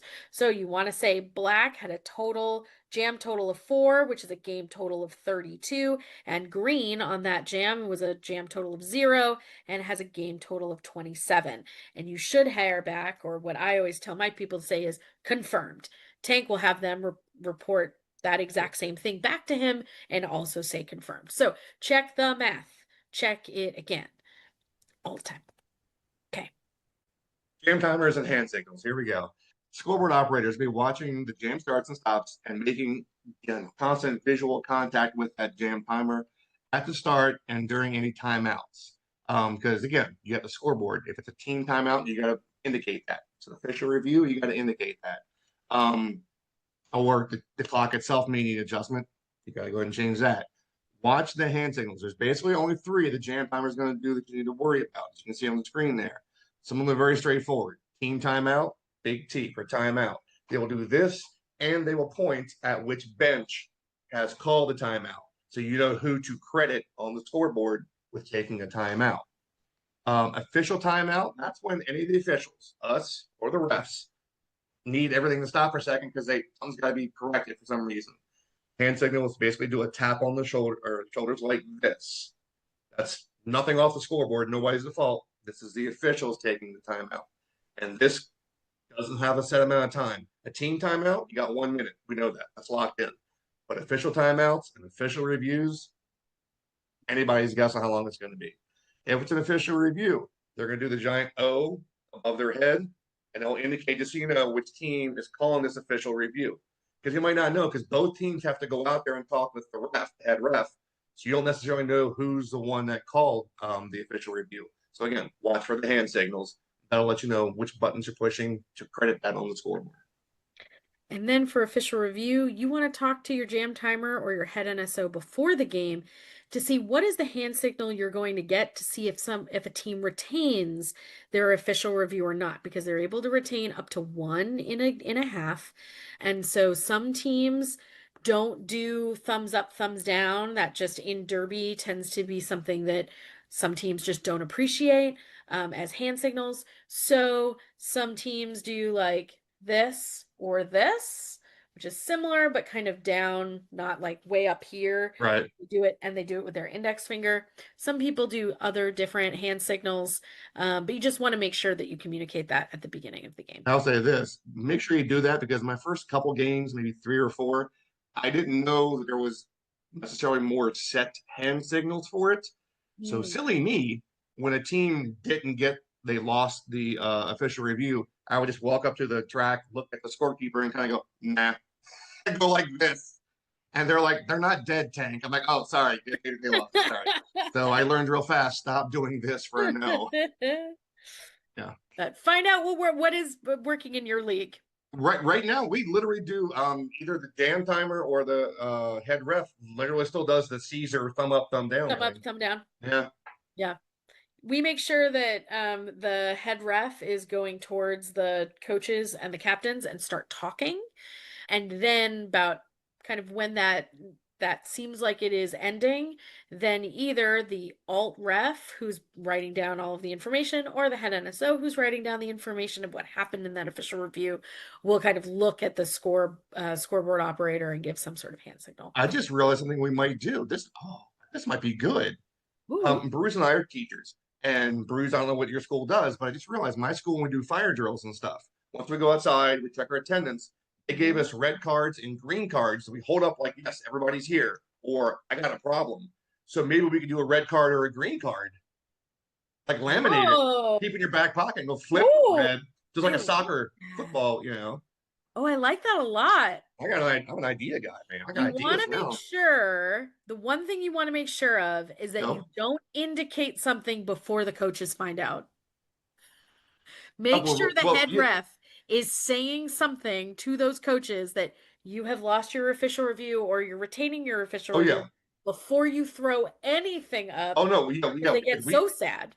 Because I'm there doing the paperwork. I wait till they've said what they're going to say, and teams are walking back so they know the result, and then I walk over. Throw it. And you got to give them the red or green. I like the red card. Like that. Got whistle. I am like a football soccer coach. You got a whistle and you got the red cards. Oh, I like that. I love it. Okay, we're gonna make them. It's gonna be. There we go. Love it. Okay. All right. So fixing mistakes. Mistakes happen. We know it. There's a lot of buttons. There's a lot of communication going on. The biggest thing, if a mistake is happening, is that you find your calm. Because when you start to panic, you press all the buttons in the world. Then the mistake doesn't go away. It just gets exacerbated. So if mistake happens, just calm. Call the official timeout if you need to. It's okay. And then take the moment to figure out how we get everything settled, and that will be just fine. Another thing not to do if you have a mistake is to call it out or say sorry. People can start to, unfortunately, prey on that sort of behavior. Coaches are like, well, then they obviously don't know what they're doing. And you're like, no, like that's not what's happening here. Someone kicked the power cord, like whatever it might be. But you don't want to say, oh, coach, I'm so sorry I made a mistake. It's like, let me figure out and get to the bottom of that and then go ahead and fix it. It's okay. And don't beat yourself up over it. No need. Doesn't matter if it's a scrimmage or a sanctioned game. It doesn't matter if it's a tournament. We will all get there. We'll all get to the end and we'll all figure it out with ourselves. So if the official score is in error and it's within the legal time that we talked about at the beginning of the clinic to change the score, then go ahead as the SBO scoreboard operator and change the score. I want to talk a little bit about time. So if the jam time, this is from the official procedures document on the WFTDA site. If the jam time is off by more than 3 seconds, the jam clock may be adjusted during the first 15 seconds of gameplay. If 15 seconds of gameplay have elapsed, do not modify the jam clock. So if something happens and you press buttons and you're like, oops, the jam clock somehow didn't start, let me start it. If you're within that first 15 seconds, you can change the jam clock. Otherwise, we're not touching it. That is a clock that is used by the jammer, by the refs, by the coaches, by the NSOs, by the announcers, by the audience, by other skaters. Everyone is looking at that clock to be like, how much more time do we have? Especially if no one has lead jammer status. So things will happen within the decisions will be made based on that timing. So you can't change it later and later into the jam, which makes a lot of sense. As for period clock, the period clock may only be adjusted during timeouts. Do not adjust the lineup and timeout clocks. So let's say you were going in from a timeout and you tried to start the clock and it just didn't start. or you were there was a timeout that was being called and the scoreboard operator was getting scores in their ear and they were getting ready, putting in the jammers for the next jam. Oh, wait, there was a team timeout and didn't stop the clock. We need to make sure that we are in a timeout before you change the period clock at all. And that's usually when your jam timer will be like up 5 or something like that. But that's sort of what you're looking for when you're fixing mistakes. So you're not trying to do it on the fly. Question. Yeah. In case anyone watching this is wondering themselves, just to be clear, since there are two different types of timeouts, does it matter whether it's a team or official timeout we do this during? No, it does not matter. You can do it at any timeout, and it can be also an official review. So even though it says during timeouts, we don't have to be in a timeout. We can be in an official review of a clock stoppage. Yeah. Injury is also a clock stoppage, but that is an official timeout. So at the end of the game, we are confirming only the last jam. So in years of Derby long ago, because refs could we could change scores for multiple jams, the refs would come over and they would do the math of the entire period, and everyone's sitting there, all the teams waiting. Who's won? Is it like what's happening? Is it going to be official or not? Anyway, now you don't need to do that. Your jam refs are going to come over and to the scorekeepers and be like, are we good? And usually they're going to be like, in the last jam, it was this, just to confirm it. And then we can go ahead and change the button that says unofficial score to official score. And that's going to show up on the scoreboard. And then everyone's cheering and they do high fives and tunnels and whatever else they're doing. And that's very exciting. Then you also want to find out from your head NSO if they're using your work as a scoreboard operator as part of the paperwork, and you need to save the game. I'll show you where it starts to populate, and it looks very similar to our scorekeepers sheets, and they can download it and they can use it as part of the full game. And if you're in a league where everything is sort of connected, penalties, score, the clocks, you can get basically an entire stats book downloaded, and you don't have to do any inputting, which seems kind of magical to me, but anyway. So this is what a scoreboard looks like if you've never seen it before. And so you have usually the higher seed or home team is on the left, and the lower seed or visiting team, even if they are higher seed, on the right. And this is, again, like we talked about way in the back of the clinic, is that your scorekeepers are going to be on the sides that are represented on your scoreboard. So Charlottesville that's wearing black will be on my left. I'm not going to put, I don't know what it looks like to you at home, if this is left and this is right, but I think so. But Charlottesville will be sitting to my left. River City will be sitting to my right. If you notice, there's two sets of numbers up there. There's the big ones in the white. That's the game score for that team up to this point. But the little gray boxes down there are how many points they scored during the jam that they just ended, or that they're currently involved in, depending on where we are in the jam. So that way you can keep track of, if they scored this many during this jam, that's their total over there. On the side, each one's got 3 dots with 1 dot down between. The 3 dots are for the 3 timeouts that a team is allowed to have. When a team is taking a timeout, we hit their button for that, and it'll blink that, so you can see that this is a team that's taking a timeout. And the one below it is for, you get 1 official review there. Again, if you're taking it, it'll blink to indicate that this is a team making the official review right now. And at the bottom, you'll have that middle box usually tells you what jam you're on. You'll have the official counting down of time for the whole jam left over, things like that at the bottom now. Nice. And some of you, if you have a marketing person who is really excited about streaming or ads, they'll be streaming at the bottom. So, all right. So here are our 2 teams. And so I'm just showing you the rosters that you might get. For example, these are just abbreviated rosters, let's say. And we have rosters for both teams, and we're going to show you how to put them into the scoreboard. So I'm going to get out of this for a second, and I'm going to show you. Tank, do you see that? Yeah, you're on the scoreboard. CRG scoreboard. Menu, yep. Yes. So if we put in the resources links, we put in where to get CRG Most leagues are using CRG. Some are using their own scoreboard softwares. And so there's a whole community online of folks from roller derby who've been maintaining CRG over the years. There is a very active Facebook page, which is really useful. So if something happens in a game, you can go on there and you can be like, hey, this weird thing happened in my game. And a bunch of people who are the developers of CRG will write back and be like, hey, that sounds like a bug. We need to deal with it. Or in this situation that happens only once every 3 blue moons on a Tuesday, like we will make sure that, this happens, we got to fix it, or you can fix it this way.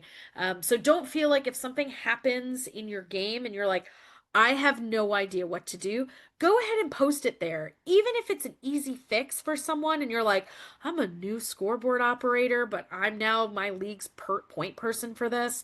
Get involved. Start reading the past posts. Put that up there. It's a really welcoming and open community who are willing to help you with things. So don't be scared to do it. Say, I had this issue. It could have been a bug for all of us. So you would have saved people some time. I'm not going to go over how to open the scoreboard, but there's like a whole thing when you download it. Read the README. Just read the README. Read it. I still read it. Yeah. Read the README. Okay. So this is when you open the scoreboard software, what it will look like. And so we are opening our main scoreboard, which I have over here.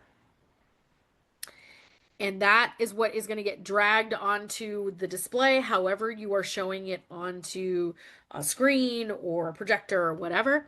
That would be that tab. And then we have our scoreboard operator panel, which as the scoreboard operator, this is all you. So this is what it looks like. So many buttons and numbers. So many. You will use some of them. You're not going to use all of them, but you might use some of them. But what should you do if you sit down and this is what is in front of you, right? You're going to start checking a few things. And first thing you're going to check are the teams. So let's go to my teams tab up in the upper left. I'm going to go to teams. And let's say at the captain's meeting, oh my goodness, there was something that was missed. Or let's say there was an alt that was being activated. Let's go with the alt category. So under Charlottesville, I have 011. Actually, let me go back a second so I can talk about this for a moment. Yeah, make sure talk about the alphanumeric thing. Yeah. Yeah. All right. So you will notice that Charlottesville has given the roster in alphabetical order of the name of the skater. No. Teaser says no. No. Absolutely not. You can say thank you so much for all of your work of getting this together, Captain. I know that this was really hard to get your roster together, but no, you will not give it back. You will not give this to me in the future in this manner. But you can see on the right side that this is the correct way that we want to be seeing our rosters. It is alphanumeric order. This is what puts, let's say, 178 before 7. Basically, you're going the first column, 0 through 9. Then you go to the second column, 0 through 9. And that's how you're going to mark it, and you're going to keep going down. So that's how we got these in order. So, for example, Charlottesville, 1-3, if we don't consider the alt, 1-3 or 1-0 would be at the top of the list, then 1066, then 13. And so we just have to do that mental math if we are writing things down. However, the scoreboard is smart. And so if you are going to be adding a skater, you can add a skater of any number in here and it will automatically put it in alphanumeric order for you. Yep. So if you have trouble doing alphanumeric, don't worry. Scoreboard will do it for you. Just put it in there and it'll populate it properly. So let's say the head NSO comes over to you after the captain's meeting and says, hey, Charlottesville's using their alt. Now you notice that 011 River Strong is listed on here as not skating.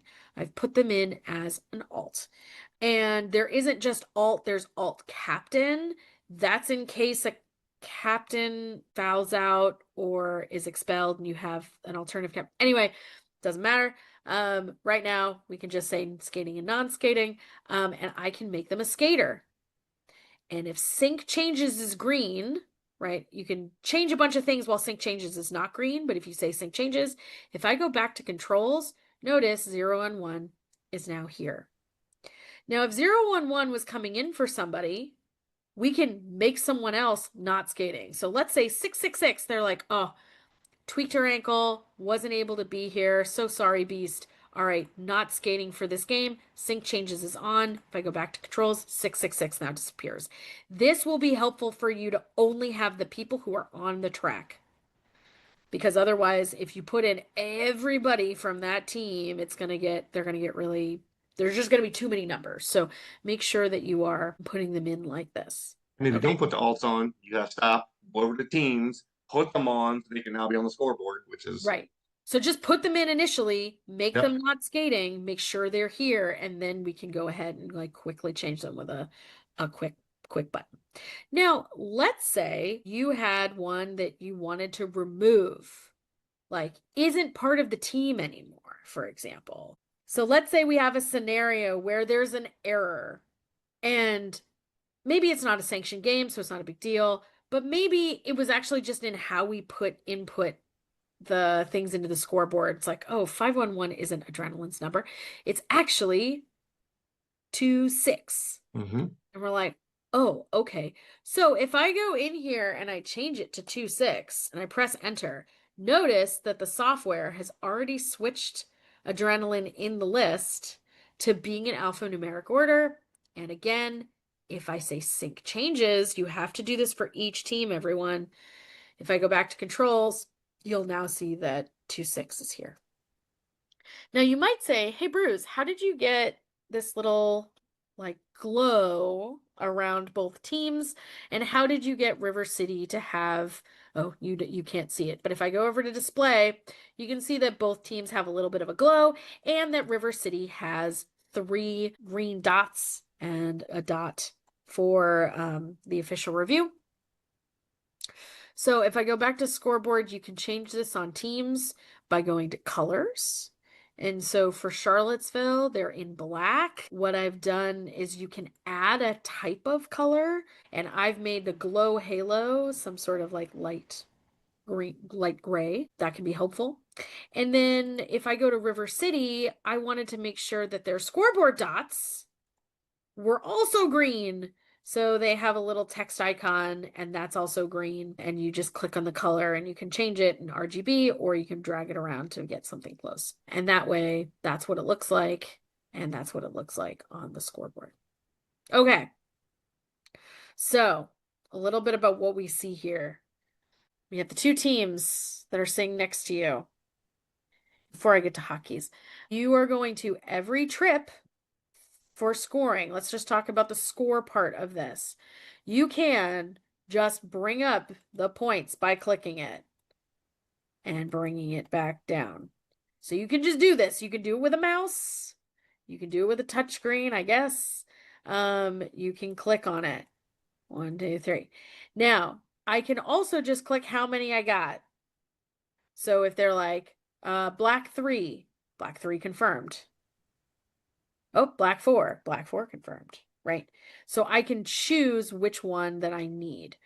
If let's go remove trip. You notice that things are happening down here. We'll get to that in a minute. You can do that for each team. Now, if I do move down here, you'll notice before the jam even starts, I can choose who is my jammer and who is my pivot. And so we'll get into a situation where if I press the star pass button, it will switch them. That's why you want to have your pivot in there if you possibly can. Now, we also have all 5 of the columns we went over in the scorekeeper section of this clinic. We have them here. And you might say, do I need to listen to that or I need to watch that? If this is basic first game for you, don't worry about it. Don't worry about it. The one that you could worry about is lead. Because lead, it shows up on the screen who has lead, which is actually really nice, and lost lead, and star pass. These other ones, don't worry about it. But if you are someone who's like, they got out of their initial, they went to the box, whatever it might be, it is useful. Where that all dumps out to is when we start going, there's going to be lines actually underneath all of these, which we can scroll down to once we start the game to kind of see what those look like. And it looks like the scorekeeper sheet. Right in the middle, let's talk about timing. Right in the middle is something called official timeout. That is a great button for you to know. So if anything needs to stop, you can click there, but you can also click this button, which is timeout. It does something very similar, but it doesn't assign it to the officials. So I think this is why the development of this button was made, so you can just stop the clock. And then you can say it's an official timeout, official review, or team timeout. Now, you also say you see a button that says start jam. There will be a button that says stop jam. So you can do both. And you can just go back and forth as you go for the whole game. There are a lot of things that you can do in settings here. I'm not going to get into them. There are people who have run whole scoreboard clinics for hours to kind of go through all of these settings. The GitHub that the CRG developers have that you're going to download CRG from has a wealth of information, as well as the Facebook page. But this is what we'll go over just so that we can show you what those jams look like that we talked about initially in the scorekeeper section, what they look on the scoreboard operator side. The last thing I wanted to show you is this thing called edit key control. When you click it, basically this is what's called hotkeys. You can assign a keyboard key to it so that you can make your life a little bit easier and you're not like running around on this like with the mouse. I like to make my start jam the space bar. So I just roll over it. I don't click on anything except for the button that I want to make my hotkey. That's what spacebar looks like. If I go over to timeout, I'm going to make it a T. If I want to set the trip to just be the numbers or set my trip points, I can say 4, 3, 2, 1. Now you'll notice this is you don't have to say 0. Well, if it is 0, you can click 0. But if I'm going to be using just a keyboard, you might want to say, all right, well, this one's not 4, but this is 7, 8, 9, and that would be difficult if that were 0, but it has happened. Now, other people you will see have a USB like little keyboard that just has specific hotkeys on it. Some people have a full keyboard that they've popped off all of the keys and they've only put exactly what they are, which I think is pretty nifty. But anyway, People even make little key stickers and type it out and put it on there too. So I'm just hovering over the ones that I want to get rid of, and I press backspace. So that can also be super helpful. Shall we start a game? You want to practice a jam here? Let's practice a jam. So just so when you are listening at this at home, we're trying to use what we set up in the scorekeeping part of this clinic so that you can go back and forth between the two in the video. So you can kind of see what that looks like for the scorekeeper and what that looks like for the scoreboard operator. Okay, so I'm the scoreboard operator. I have met Tank. Tank is my scorekeeper. For the sake of this video, I'll be playing both black scorekeeper and green scorekeeper. Try to keep it straight. So let's say we are getting close to things happening and skaters are skating onto the track and you're like, I guess we're going. We're going to make this happen. And so as a scoreboard operator, I'm like, okay, give me your jammers and your pivots when you have them. Yep. You ready to go? Let's go. Okay. For black, jammer 5. Yep. Black, pivot 0, 1, 1. 0, 1, 1 confirmed. Green? Green, jammer 5, 1, 1. 5, 1, 1. Oh, look! 5, 1, 1 is no longer there. That would be 2, 6 now, I guess. Would be 2, 6. Yep. Because we changed the skaters. Oh, right. We did. Yep. This is going to get confusing. You Sorry, everyone. Put the 5, 1, 1 back in there. Lynn, you're going to be 5, 1, 1 for today. Good. Okay. Sync changes. Let's go back. Green pivot 1, 7, 8. 1, 7, 8. Please, by the way, make sure you don't say 178. Say the numbers individually. Ooh, that's true. 511, 178. Because That is things true. like 717, 77, 777 all sound alike. Okay. Let me know when you're ready. So let's say 5 seconds, and you're like, oh man, let's go. Here we go. Everybody's focused. And we're going to tweet and start the jam. Tweet. So we have started the jam. Just And so that please I notice- go over, you can see that that has changed. Jam There you 1 go. is counting down. The period is counting down. As a scoreboard operator, I'm always looking over my shoulder or wherever the scoreboard is actually showing to make sure it's doing it right. Okay, Constantly. let's go back to operator and start giving me things. Okay, jammer started. Both jammers are trying to get through the pack. All of a sudden, black jammer gets lead. Black jammer lead. Notice I've clicked that button and I said to him, black jammer lead. Yes, we confirm it. The green jammer is still stuck in there. Black jammer comes around, goes through, scores. Black, 4 points. Black 4 confirmed. Green jammer has gotten out. Out. Black jammer calls off the jam. Call. And so I can say stop jam. And it says that it called it. It automatically puts that it called it. Turns the jam off. Switches the lineup. The clocks, I mean. Oh, yes, sorry. At the bottom. In Yeah. display, this is what it looks like. Okay, so it's counting down the period clock and it's counting up the lineup clock. So, all right, what I would say is I'm going to give a quick timeout here just so that I can confirm things.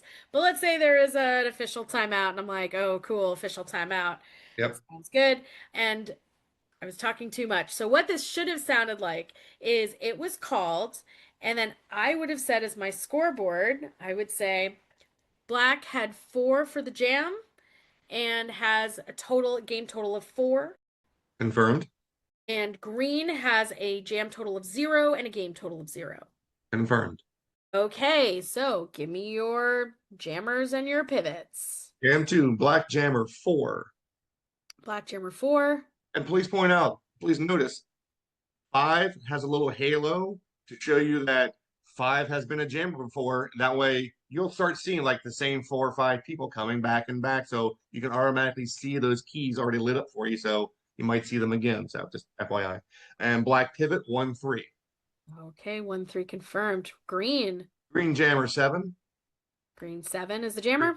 Green pivot 5-1-1. Oh, 5-1-1. oh, there they are. Okay, cool. That's right. We changed it. Yay. All right. Now let's say they have the rolling whistle and they are trying to say end timeout, end timeout.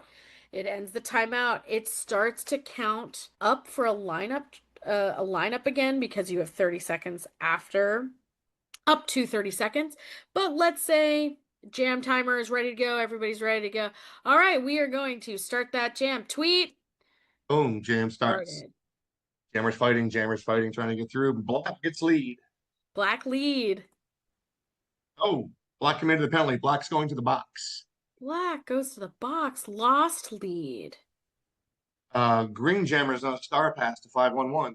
Star pass. So I click star pass and we're kind of notating it to the middle. And then if we go to the scoreboard, you'll notice that it changed the name. You probably didn't see that, but the name was changed to the new jammer automatically. There's adrenaline, yep. All right, let's say 5-1-1, the green jammer scores 4 points. 4 points for green, confirmed. Mm-hmm. Black is now out of the box.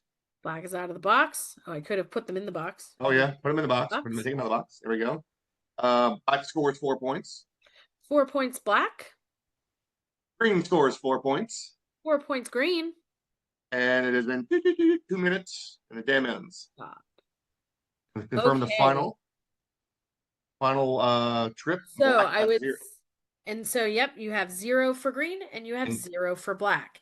So I would say, as a scoreboard operator, black, you had a total of 4 for the jam, making a game total of 8. Confirm. Green, you have 8 points for the jam, giving you a game total of 8. Confirmed. So we are tied going into jam 3. And jam Give 3. me your jammers and your pivots, right? And we start to go through this again. So I would like to point out, yeah, judging by what you just said right there. yeah, The first thing I ever did as an NSO was Scorekeeper. And the thing I found out was literally that game will fly by because you don't have time to think about what's happening because you're giving all this True. information and watching these cameras and refs. You're always doing something, and next thing you know, boom, 30 minutes have gone by. And now you also notice that I'm also getting prompted right now as the scoreboard operator. It's like, hey, so the lineup's been happening for a while. Oh, you're down there, Did yeah. you mean to have a timeout? Did you mean to start the jam? Did you want to press one of these buttons? It's trying to tell you, it's trying to be helpful. So Like, just so you know. But there's a lot that's happening. And if we go down here, you'll also notice at the bottom of the screen yeah. that we have lines that look like our scorekeeper sheets of doing each of those things. So while it doesn't use the dot method, it actually used the dot method here to say that someone went to the box, which was really interesting. Or sorry, that they did a star pass, I think. But anyway, if you need to edit a line, you can go in and edit. But again, we're just kind of showing you that that's where it dumps out to.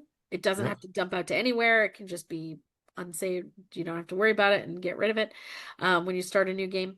But let's say we wanted to be done with the game and we go to end of period controls. And so if we wanted to change, we might have to get to the very, very end of the whole thing. 0. Oop. And then let's say it's actually, ooh, it may not let me do this so quickly. Oh, thanks for intermission. I'm just trying to play around. I was just trying to Happens. say official score. Yeah, Maybe hit official score. there That's we what go. happens. I get any time I can make it say go to official score, and it goes from what would say unofficial score to final score. And that's at the end of the game. You want to make sure that people are seeing this. Now, you also notice we're ending in a tie, which technically can't happen. So we could go into overtime, and it knows if we do overtime that we can do it.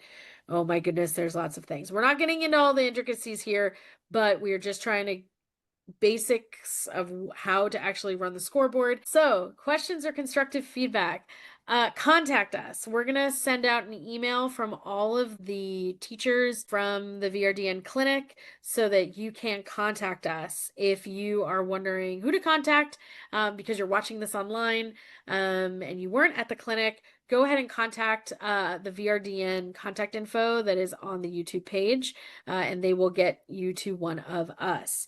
But we've been doing this for a long time because we love helping new officials and we want to keep contributing to the Derby officiating community, especially in the Commonwealth of Virginia. But we love having so many of you from all over the world, which was really fun to have. It was really awesome. We had some really good conversation. That was, yeah, crazy to find out. Yeah. Right? That was so cool. So thanks for coming wherever you were around the globe.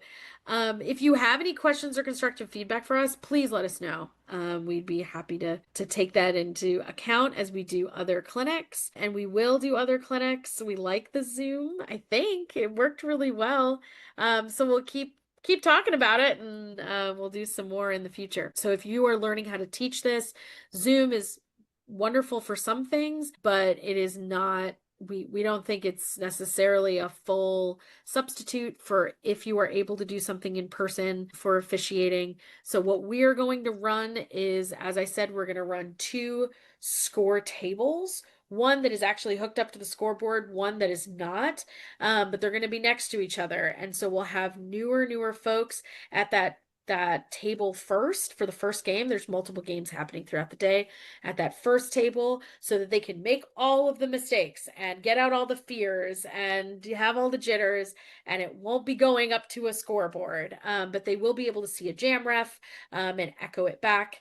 And then we will have the actual score table, which one of us is going to be also the scoreboard operator for, and have people just trying things out. So if that helps you in a game to kind of how to teach and bring up new scorekeepers, that's what we're trying as our in-person part of this. Tank, anything else? Pretty much covers it, other than we'll see you there if you're able to come out and join us on Saturday. Yeah, awesome. So stopping my share for a second. Well, thank you so much for coming to this clinic. Hopefully you found it useful, and we will see you all so soon. Go Flamboyance.